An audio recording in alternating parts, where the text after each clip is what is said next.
घरों को मनोज जी एक सेकंड वो तो आप उनसे पूछिएगा कि भैया आपने 2023-24 तक का एक डेडलाइन दी थी, वो क्यों नहीं पूरा हुआ। लेकिन एक बात बताइए कि ऐसा क्या है कि 20 साल में आप नहीं कर पाए लेकिन 1.25 साल में उनको कर देना चाहिए था? एक बार इसका जवाब दे दीजिए, फिर मैं आ रही हूं अंदर। देखिए हिमानी, हम लगातार उसके लिए प्रयास कर रहे थे और प्रयास कर रहे थे। जो कांग्रेस पार्टी के शासनकाल से जो वहां पर कूड़े के ढेर लग गए थे, जो उनकी ऊंचाइयां बढ़ गई, तो उसको कम करने का काम किया और लगातार हमने वेस्ट मैनेजमेंट के लिए वहां पर एक प्रोजेक्ट भी लॉन्च किया। लेकिन पर कम से कम प्रयास तो कर रहे थे, कम से कम प्रयास तो कर रहे थे चंद्रमोहन जी। मैं पूछना चाहता हूं कि जो जादू की महंगाई प्रयास तो हम पर आरोप लगा रहे हैं, जो जादू की छड़ी लेकर के आए थे कि 2 दिन में सब बदल देंगे, हम केजरीवाल ने कुछ भी कर सकते हैं, हम आम आदमी पार्टी कुछ भी कर सकते हैं। मैं पूछना चाहता हूं, ये चोर चोर मुसेरे भाई यहाँ पर बैठे हुए हैं, निकल भैया बढ़ते हैं, ये वही अरविंद केजरीवाल है ना, जब बोलते थे यार ये सोनिया गांधी चोर है, राहुल गांधी चोर है, दूसरे के ऊपर ठीकरा फोड़ा जा रहा है, भैया कर रहे हैं ममता जी।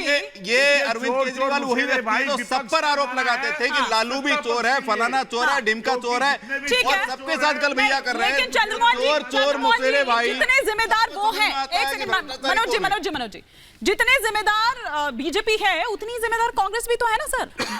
इनका तो बनता ही है, लेकिन आप लोगों का भी बनता है। सिर्फ और सिर्फ अगर कुछ हो रहा है तो आरोप प्रत्यारोप को दौर। इसी सवाल को लेकर मैं ममता जी के पास भी जाऊंगी, लेकिन पहले आपका रिएक्शन। देखिए बिल्कुल गलत है। कांग्रेस के दौर के अंदर अगर कांग्रेस ने जब इसका करा था, उसको लैंडफिल के अंदर कूड़ा डलता था, उसको रिफिल्ड करा जाता था, उसका इस्तेमाल करा जाता था। शीला दीक्षित जी के टाइम के अंदर इतने बड़े पहाड़ के ढेर नहीं थे, हमने उसके अंदर गीला कूड़ा, सूखा कूड़ा और दूसरे कीड़ों को लेकर इस्तेमाल करके उसकी टेक्नोलॉजी को इस्तेमाल करा था। लेकिन पॉपकॉर्न की तरह मत उछला करो मनोज भाई, मशीन ठंडी रखा करो। गांधी से समझदार होंगे, आपका इतना सम्मान करता हूं। 15 साल के बाद आपने जो इमारत खड़ी करी जो एमसीडी के पहाड़ों की, वो आज भी दिल्ली के ऊपर बोझ बनी हुई है। और आपके जितने भी नेता वहां गए, कोई तो वहां पर शूटिंग करने का आइडिया दे के आया कि आज शूटिंग कर देंगे। आपके हमारे ही क्षेत्र के जो विधायक है, सांसद रहे हैं गंभीर जी, वो कई बार वहां पहुंच गए। तो आपको बताना था 15 साल में आपने क्या किया। अरे हम आप एक प्लानिंग देते हो तो 15 साल की प्लानिंग आप लोग तो एसी के बंद कमरों में बैठने वाले लोग हैं जो ऐसी पॉलिटिक्स करते हैं ना। जनता तभी दिल्ली का हाल 15 साल के अंदर जो बना उसे आज तक पहाड़ आपके शासन का अभी उसी किसी करप्शन। एक बार क्विक रिएक्शन ममता जी। देखिए, जब स्वर्गीय श्रीमती शीला जी दिल्ली के अंदर मुख्यमंत्री थी और जब ये गाजीपुर में लैंडफिल बढ़ता चला जा रहा था, उस समय केंद्र में यूपीए की सरकार थी और जो है डिफेक्टो प्राइम मिनिस्टर कौन थी? श्रीमती सोनिया गांधी जी, जो आदरणीय मनमोहन जी को रिमोट से कंट्रोल करती थी। पर दोनों ने कुछ नहीं किया, वो जाकर के उस कूड़े के कचरे के ऊपर जाकर के बैठ गए। अरे पूरी ईमानदारी से बोल रही हूँ। और सुनिए आज मेरे चंद्रमोहन भाई शूटिंग की बात कर रहे हैं। बड़ा मन कर रहा है मेरा कि शराब के जो महाभ्रष्टाचारी हैं उनकी शूटिंग वहां करवा देते हैं। शराब के भ्रष्टाचारी और उनके जो गैंग है, कुनबा है, जो उनके साथ आजकल सपोर्टिंग कास्ट में घूम रहे हैं, कांग्रेस आदि आप लोग बैठे उनकी शूटिंग करवा देते हैं। बड़ा दिल कर रहा है आपका वहां शूटिंग करने का। सीरियस मैटर है चंद्रमोहन भाई, आप उसमें भी आप हंसी ठट्टा कर रहे हैं। आपको उन लोगों की चिंता नहीं हो रही है जिनको कल रात से वहां पर इतनी प्रॉब्लम हो रही है, जब से गाजीपुर में आग लगी है। लोग बेचारे चौक हो रहे हैं, लोग सांस नहीं ले पा रहे हैं, लोगों की जिंदगी हराम हो गई है, दूभर हो गई है अरविंद केजरीवाल के कारण। और आप यहाँ शूटिंग करवाने पे तुले हुए, मतलब भ्रष्टाचार में आपको मजाक सूझेगा, लोगों के जीवन पे आपको मजाक आप लोग किस प्रकार के लोग हैं आप लोग? ठीक है, बोल लीजिए, फिर मैं घनेंद्र जी का रुख करूंगी। 10 साल के बाद में भारतीय जनता पार्टी लोगों के बीच में गई है चुनाव में वोट मांगने के लिए। मुद्दे की बात कर लेना, क्या कर रहे हैं? पहले ही चरण में हवा निकल गई, यहाँ बैठ के।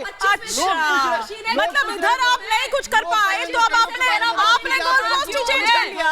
आपने गोल पोस्ट चेंज कर लिया। मशीनें खराब क्यों हैं? अरविंद केजरीवाल और वो एनवायरमेंटल मिनिस्टर जिनकी बात कर रहे हैं, आपका गोपाल, उन्होंने वो मशीनें क्यों ठीक नहीं की? गोल पोस्ट चेंज ना करिए, मशीनें क्यों खराब है? चेंज ना करिए। ये है मुद्दा, इस मुद्दे पर जवाब दीजिए आप, दीजिए जवाब आप। अरे कौन बात कर रहा है इस पर बात कौन कर रहा है? शासन लीक कर रहा है, भारतीय जनता पार्टी। अरे शर्म की बात है, भारत के इतिहास में ये भी कभी मुद्दा रहा है क्या? भारत के इतिहास में ये कभी मुद्दा रहा है क्या? बहरूपिया, और एक बहरूपिया पार्टी कोई है तो आम आदमी पार्टी है, जिसने पूरे देश को ठगने का काम किया, दिल्ली को ठगने का काम किया है। मुझे जरा बताइए कितनी पाठशाला आपने खोली, क्या जमुना जी को आपने साफ कर दिया? मैं पूछता हूँ, लैंडस्लाइड होनी चाहिए आपके पास। 10 सालों से आप सत्ता में थे, आप बताइए कि क्या किया 10 सालों में आपने? घोटाला, इसके लिए एक काम जरूर हुआ, शीश महल जरूर बन गया। सब घोटाले हुए, दिल्ली की जनता ने आपको बाहर करा। अच्छा सुनिए, अब मैं घनेंद्र जी का रुख करूंगी। अब संजीव जी अरे दिल्ली की जनता, एक सेकेंड, घनेंद्र जी से मेरा सवाल है, मेरा सवाल घनेंद्र जी से। एक सेकंड मनोज जी, संजीव जी, एक सेकंड, इस तरह से नहीं चल पाएगा, इस तरह से नहीं चल पाएगा। घनेंद्र जी, आपकी आवाज नहीं जा रही, आपकी आवाज नहीं जा रही सर। क्यों मेहनत कर रहे हैं सर? गले को थोड़ा सा आराम दीजिए। घनेंद्र भारद्वाज जी, लेकिन दिल्ली की जनता तो ठगा हुआ महसूस कर रही है ना भाई। वो कह रही है कि हमें कांग्रेस ने भी ठगा, बीजेपी ने भी ठगा भाई, तभी तो हमने 15-20 साल दे दिए उन दोनों को।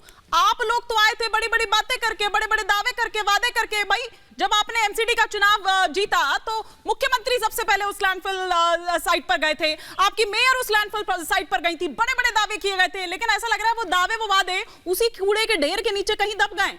वो कह रहे हैं हमारा क्या कसूर है, हम क्यों इस जहरीली हवा में सांस ले? सुबह सुबह वो गंदी बदबू, जहरीली बदबू, और जिस तरह से अभी वहां पर आग है उस वजह से और वो जो जहरीली गैस है वो फैल रही है। देखिए हिमानी जी, अरविंद केजरीवाल जो कहते हैं वो करते हैं। हमने कहा था दिल्ली से तीनों कूड़े के पहाड़ खत्म करेंगे तो करेंगे। अरे भैया कमाल है ये। हमने कहा था दिल्ली से तीनों कूड़े के पहाड़ खत्म करेंगे तो करेंगे। हमारी इस पूरी लड़ाई के अगले जन्म करेंगे। ये इनको बुलवा लो। नहीं ठीक है, एक बार कंप्लीट करने देते हैं, करने वाले हैं, एक बार कंप्लीट करने देते हैं, दे देंगे जवाब। जी ज्ञानेंद्र जी, देखिए दिल्ली के लोगों से जो हमने वायदे करे थे, जो गारंटी अरविंद केजरीवाल ने एमसीडी चुनावों में दी थी, उन तमाम गारंटी पे हम काम कर रहे हैं। दिल्ली की स्टैंडिंग कमेटी का चुनाव जो भारतीय जनता पार्टी ने साजिशन रोका गया है, क्योंकि एमसीडी में सारे फाइनेंशियल डिसीजन, सारे पॉलिसी डिसीजन स्टैंडिंग कमेटी के थ्रू होते हैं। तो स्टैंडिंग कमेटी का गठन पिछले 1.5 साल से भारतीय जनता पार्टी करने नहीं दे रही। जो ट्रॉलिंग मशीन की बात कर रहे हैं कि जो ट्रॉलिंग मशीन वहां पे काम नहीं कर रही, वो भी भारतीय जनता पार्टी ने खरीदी थी, उसमें भी भारतीय जनता पार्टी ने पैसा खाया, कूड़े के ठेकेदारों से पैसा खाया। कूड़े में पैसा कमाने का काम भारतीय जनता पार्टी के लोगों ने करा। दिल्ली के लोगों ने 15 साल के बाद शासन को इसीलिए उठा के फेंका था कि भारतीय जनता पार्टी के लोग दिल्ली में लेंटर पे पैसे खाते थे, कूड़े पे पैसे खाते थे, पार्किंग के पैसे खाते थे, होर्डिंग के पैसे खाते थे। इन तमाम चीजों में भारतीय जनता पार्टी के लोग भ्रष्टाचार करते थे। दिल्ली के एमसीडी को कंगाल कर दिया। ठीक है घनेंद्र जी, एक बार जवाब ले लेती हूँ। हमने रेवेन्यू बढ़ाया, दिल्ली के एमसीडी को हमने फिर से तनख्वाह जो है कर्मचारियों की अब 1 तारीख को मिल जाती। किसी कर्मचारी को अपनी तनख्वाह के लिए हड़ताल पर नहीं बैठना पड़ता, क्यों कर रहे हैं, कोर्ट में नहीं जाना पड़ता। क्यों कर रहे हैं? 2 पंक्तियां, ठीक है जवाब ले लेती हूँ, घनेंद्र जी, तमाम कर्मचारी। ठीक है मनोज जी, पाठ की आंडी बार-बार नहीं चढ़ने वाली है, सब समझ गए हैं, कितना बढ़िया काम कर रहे हैं, सब देख ले। हिमानी 2 पंक्तियां मुझे अभी ध्यान में आई, ये तो ईमानदारी का मुखौटा संग लाते हैं, कई नोटंकियों हेतु नया ये ढंग लाते हैं, कभी पलटी कभी यूटर्न, अपने ही बयानों से ये गिरगिट के चच्चा ताऊ से सारे रंग लाते हैं। अच्छा। ये समझ लीजिए जितने रंग है, जितने बहरूपिये के रंग है, वो सारे अरविंद केजरीवाल आम आदमी पार्टी में शामिल हो गए। मैं पूछना चाहता हूं, ये अभी बोल रहे हैं कि देखिए स्टैंडिंग कमेटी के लिए ऐसा हो गया, फाइनेंशियल डिसीजन हम ले नहीं पा रहे। अरे यार कितना झूठ बोलोगे यार। जमुना जी का स्तर बढ़ जाता है तो आप मनोज जी उसको, आप ही से मेरा सवाल है मनोज जी सुनिए ना, आप ही से मेरा सवाल है। आपके दिल्ली बीजेपी के, सुनिए ना, दिल्ली के आपके अध्यक्ष क्या बोल रहे हैं, दिल्ली बीजेपी के अध्यक्ष क्या बोल रहे हैं कि एक बार हमारी सरकार आ जाए तो 1.5 साल में देखिए हम कूड़े का पहाड़ कैसे खड़े। नहीं तो सुनिए ना, तो 20 साल में नहीं कर पाए तो उस 1.5 साल में कैसे हो जाएगा? कुछ इनको भी बता दीजिए। भारतीय जनता पार्टी जो कहती है और डंके की, कुछ इनको भी बता दीजिए, कुछ